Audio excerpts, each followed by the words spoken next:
Dans la ruche bourdonnante du siège de la société Rosas à Ensheim, l'enthousiasme des salariés était confronté à un problème de taille.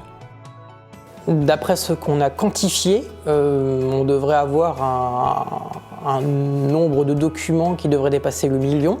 Ça peut être tout type de documents, des documents techniques, des contrats, des documents plus courants comme des mails, des courriers, après des documents qui seront utilisés pour les chantiers comme des plans techniques. Conserver ces documents n'est pas sans risque. À la fin d'un projet, certains documents peuvent être perdus. Et dans des projets tels que celui-ci, il peut y avoir un vrai impact. Ne reste donc qu'une solution, passer du papier au numérique. Pour la première fois en France et même en Europe, un logiciel australien, Aconex, est utilisé pour développer une gestion électronique des documents. Les documents me parviennent déjà numérisés, puisque ce sont quand même des documents qui sont produits directement de Word, d'Excel, ou d'autres données qui sont après converties en format PDF pour la plupart et qui sont donc après déposées dans la gestion électronique de documents qui est un outil informatique pour archiver, on va dire, informatiquement les documents. Le tout est classifié, codifié et conservé en ligne dans des conditions de sécurité absolue.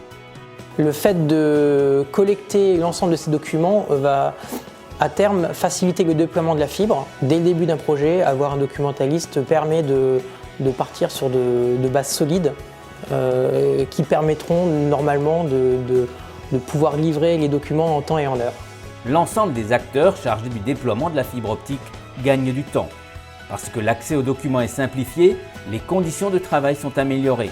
Et ce n'est pas tout. Le projet Rosas s'inscrit dans une démarche vertueuse en matière d'environnement.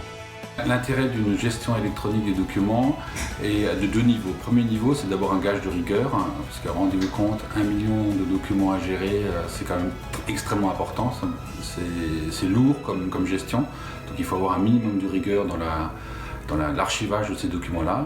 Deuxièmement, au bout de 30 ans, je me dois de rendre les plans et toutes les documentations nécessaires de ce grand projet, à la fois vers la région Grand Est, mais aussi vis-à-vis des prêteurs et bancaires et des investisseurs qui nous ont fait confiance.